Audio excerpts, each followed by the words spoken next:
Greetings and welcome to another episode of URevit Guy. Today we'll be talking about creating groups. That's what I'm talking about. Within groups, for Revit, we'll be talking about moving groups around, editing groups, making them different from each other, hiding parts of groups, annotating on top of the group with dimensions, tags, and text. And then finally, we'll break apart the group and make it individual objects again. Thanks for joining us. Let's take a look at it.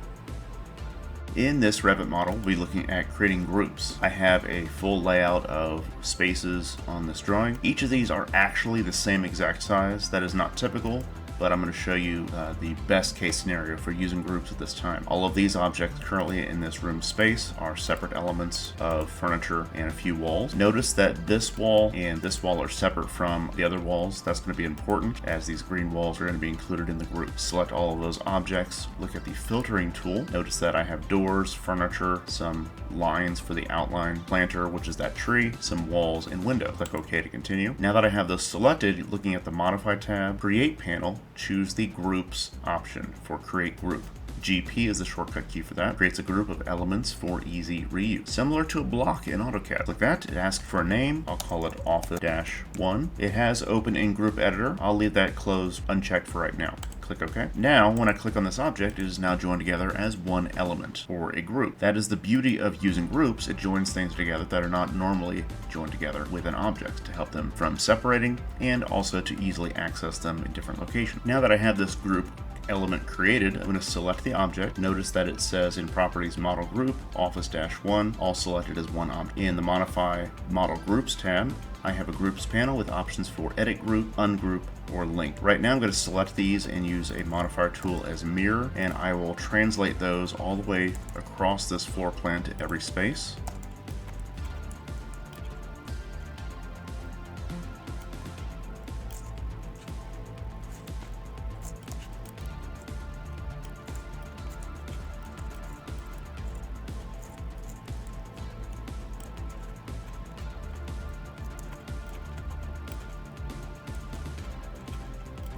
Now with a group created in each room space, they are all currently the same object. Watch what happens when I select one of the elements as a group, go to the Modify tab, and choose Edit Group. This opens the Group Editor location. The only difference is that you see it has a lighter yellowish background. The tab shows up that says Edit Group as a floating dialog box, and all of the content in this one group is now selectable and highlighted. Everything else is grayed out. From this dialog box, I can choose to add more objects to the group, remove any objects from the group, attach a detailed group element, finish the group changes, or cancel the group changes. Right now, I'm going to select these chairs, move them over slightly, select this window, make it a little bit smaller, and select this wall and move it out here, closer to alignment with the chair. So a few small changes that I've made here. I'm going to zoom out slightly, pay attention to all of the other groups in this scene when I click this green check mark to finish. All of the groups immediately updated to the changes that I made to that one object. This is the power of groups, allowing you to affect multiple locations at the same time, provided those elements have been turned into groups before. This is a very widely used tool in the industry, especially for areas that are repetitive or of similar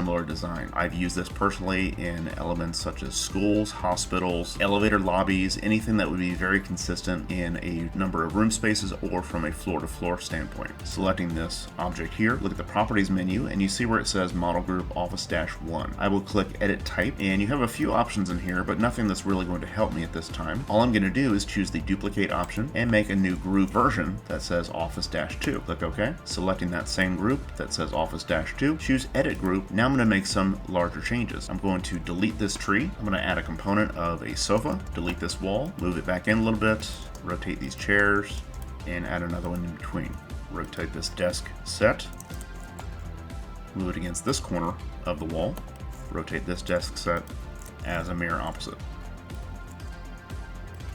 So some wide changes that were made to that layout of the group. Click the green check mark to finish, and you'll notice that none of the other groups have modified to that design. Because I duplicated this type, it is now Office-2. These groups are Office-1. But I now have an option in the Properties drop-down list where I have Office-1, and I can change it to that design in any of these locations. Giving you this ability, you can make unlimited amounts of different versions of the same group. In each location, it could be changed. There is such a point where you can get to too many options of the same group. It might make sense to make it a different group or go a different way, but this is very useful in a number of different scenarios.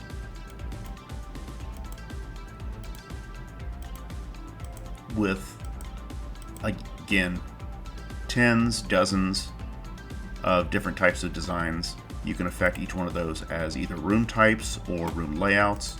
These kind of groups could be set up in a template file that you use on future projects for different room styles and types. If you have those set up in a list or catalog of rooms, this could be very helpful. Also, as I hover over any of these existing groups, I can hover over an object and hit the Tab key once, selecting this tree for instance. There's a little symbol up here that says Group Member, click icon to exclude in this group instance. So that means if I left click and hit escape to cancel out of the group selection, that tree has disappeared from that group. I didn't just hide it, I've excluded it from that group location. So that means that is not going to be part of a material count or a takeoff cost, or it's not going to show up in a schedule. That location of that element has been removed from the project. Notice that that same tree is still in all of the other office groups. Now I can come back and add an individual element that is not part of a group. Maybe there's a single office desk chair in this corner, and that only affects that one location. So if you can utilize groups and still have one-off elements, that is another good use for the group objects. Edit this group again, duplicate. Maybe I can say there's a 1B, which is the similar version of Office 1, but a slight modification. So I can edit that group and say, okay, I want this chair to focus in towards the desk, move it back a little bit, move this chair facing that way, repeat the same location on both sides. And that's all the changes I've made. Click the green check mark to finish, and that is just one more version of options. Change that to Office 1B, and the chairs have been rotated that way. Again, you can make minute changes, monumental changes. I could make another version. Office empty. Edit the group, remove all of the objects in the group, click finish, and they're empty. And I could use this as an empty blank canvas to add individual content, or if I decide I want to come back to it, I still have that option. So it gives you a lot of flexibility. The reason that this is helpful to still have as a group, again, is the ability to switch to different existing group styles, and the fact that the door, walls, layout is still present in that group. It still serves a purpose. Another option you have is to convert a group from an interior local group object to an external linked file. So choosing this singular office of Office 1, I'm going to choose the converts the selected group to a linked file. Click that option.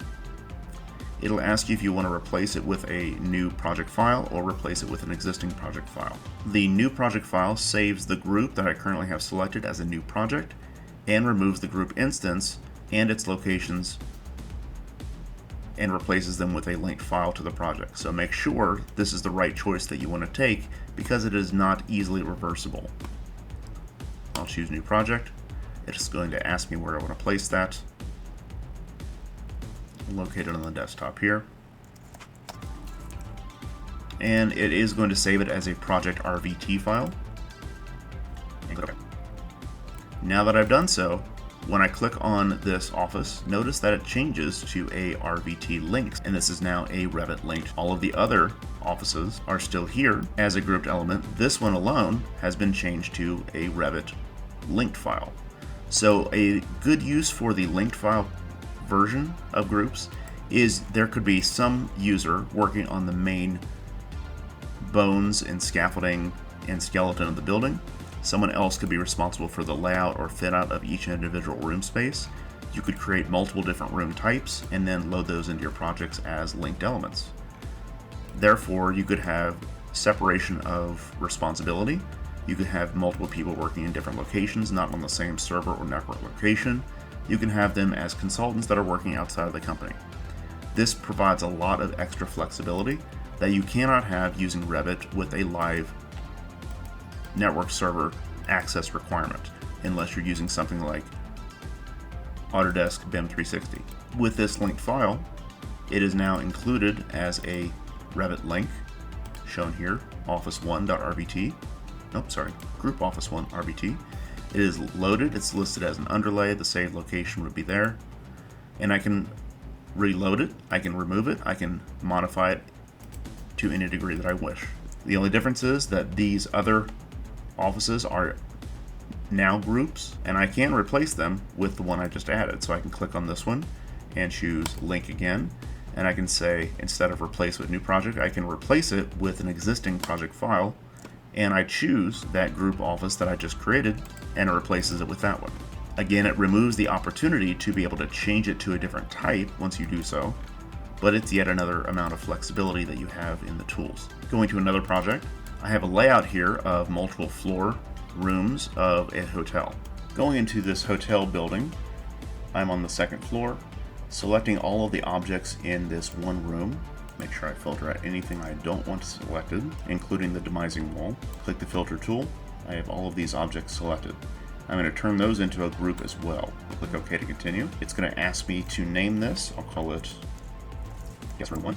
And notice there's another option that says attach detail group. This will be important as well. I'm going to label this the same, guest room 1, and click OK. Notice that the room tag is not part of the group because it told me that it was excluding it, which is fine, that's correct. And all of this object is a group, guest room -1. I'm going to continue to replicate this group element across the floor plan here. Notice how the doors on the balcony and the front entry door are automatically cutting the walls that they're intersecting with. That is important and helpful. And that whole floor is now laid out. And you'll notice that the tags that were in this first space did not translate to all of the other rooms. How can I fix that? Selecting at least one group, go to the Modify tab, and I now have a new option that says Attach Detail Groups. Click that option, and the only option here is guest room 1. This is a detailed group. When you add annotation into a group, the annotation can only exist in the view that it's been added into, just like other default annotation. Because of the way that groups and annotation work in Revit, it doesn't create a group of the annotation included. It creates a separate subcategory called a Annotate group. The main group that we've been talking about so far is called a model group. It can only hold model content. The detail group only can hold annotation, dimensions, tags, things like that. So they are separate, but they are connected. So I can select all of these other groups at the same time. They're labeled as model group categories, and then attach detail groups to each one of those all at once. It is using the appropriate tags for those objects. Each door has received a new door number. All of the tags are appropriate to that object, and if you change it in one location, it will affect everywhere. Now that I have all of these rooms laid out across this floor plan, I have levels 3 through 8 that are all the exact same size and have not been populated with room information. Because I have these rooms grouped and all of the floors above are exactly identical on a vertical height basis, I can very easily copy and paste these from a floor-to-floor standpoint. Then all of the floors in every room will include the same group object, so that if I change something once, it will affect the entire layout of the rooms in the building. Make sure I don't select anything unexpected. In fact, I actually only want model groups.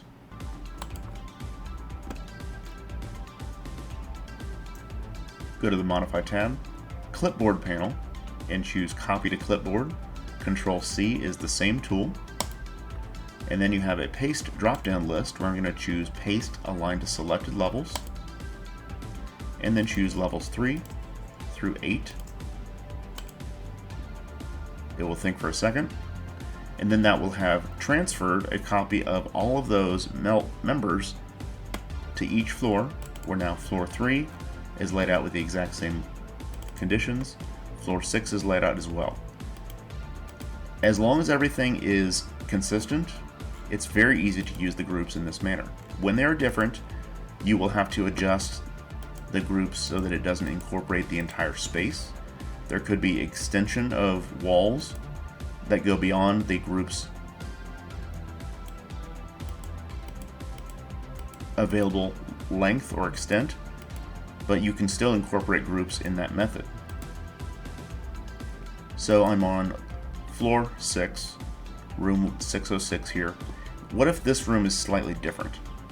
Again, I'm going to select to edit the type, duplicate that room, and I'll call it room 2. Select that group and choose edit group. Instead of a queen bed, 2 queen beds, what if there's 1 king bed? So I'll move this towards the center, use the properties drop down list, change this bed type to king, and immediately it changes that design. And maybe in this space there are 2 of this chair.